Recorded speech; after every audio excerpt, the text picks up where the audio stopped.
Hey guys, this is Doug Plomitallo, the creator of Scared Stiff, and this is the director's commentary for Tiny's Halloween, which I wrote and directed.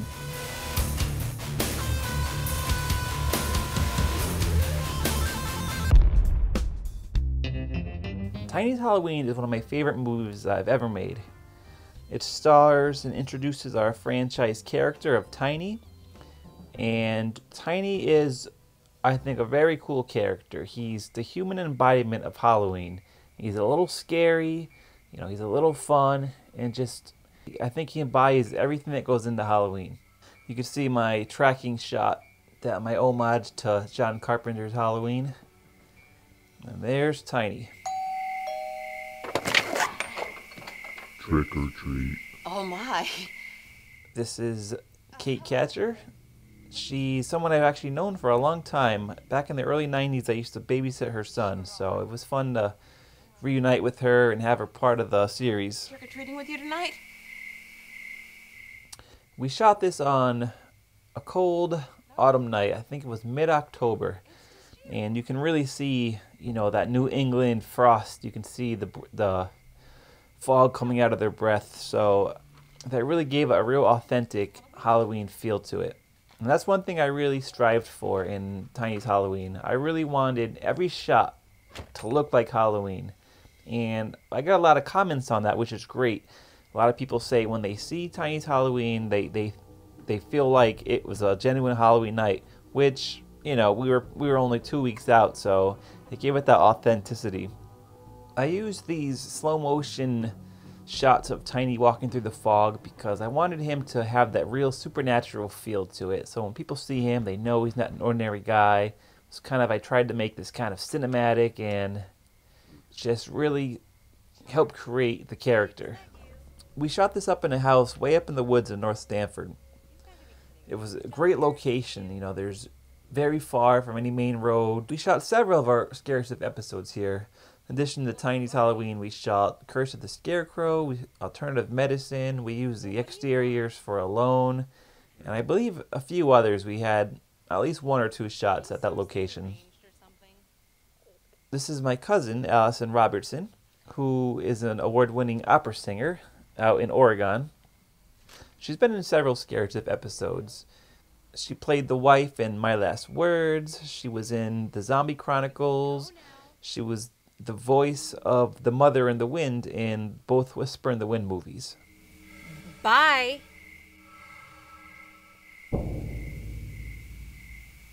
Asshole. This was actually the first curse word ever uttered in a Scare Stiff episode, so it's kind of a big moment. We took that big jump.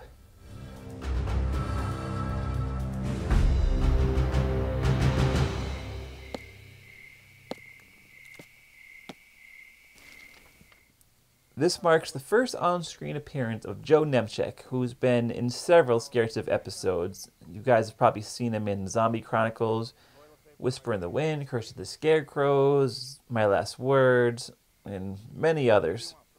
And Joe, on top of being a great actor, has just been really helpful with the show. His behind-the-scenes contributions are just, too many to list. He helps find locations when we need a place to shoot. He helps find props when we need something specific for an episode. He helps get actors. He's such a great guy to have on the show. In this scene, we really see the childish side of Tiny. He really kind of cowers down when the man yells at him, and we see a whole different side of Tiny that we didn't see with the other people he was talking to. Hey, buddy. Tell you what, have some candy. Happy Halloween.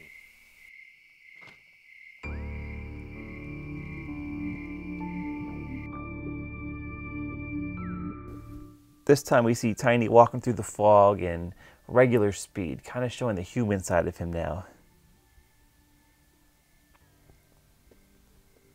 I was a little nervous at first when I was putting Tiny out there. I wasn't sure how people are going to react to it, because we have a main character who doesn't speak very much, very little movement, and we don't know if he's the protagonist or the antagonist. So it's really not your standard script format, but I thought it was pretty cool. And one of the things that I always decided to do on the show is create movies that I'd want to see. So this isn't your standard format for a movie, but I thought it was a pretty cool idea, and thankfully other people agree. So it's just something that I think really was a fun story. It's a fun character, and fun characters he interacts with. With the music that I composed here, you really start to get into Tiny's psyche. You know, there's a lot of confusion. He's getting ready to snap, and I wanted this music to kind of show what he was thinking, so kind of give people an idea what's coming up next. Grenda, the old woman, is played by my aunt, who is an acting teacher in Stanford, and for years used to travel around doing children's plays. But this was her first time she actually appeared on camera in anything, and I think she did a great job.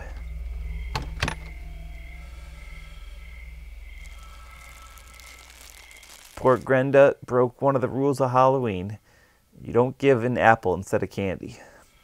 Those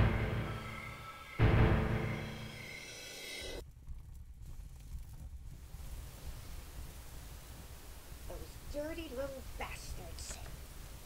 I'll show them. A lot of people look down upon the slasher subgenre, but that's what really got me into horror movies, which in a way got me into filmmaking. A lot of people think that the slasher genre is dead, but I really think that if it's done the right way, slashers could be very effective and done really well. So Tiny was my attempt at making a slasher film that was different and that stood out.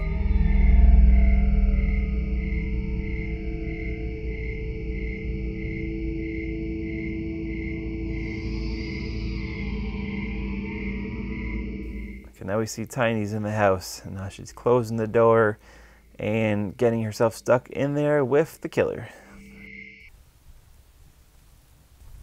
Stupid kids and stupid Halloween. One of the things about Tiny that I try to keep in mind is that he is the killer, but he really believes that he's doing it for the right reason. He's not like a cold-blooded killer.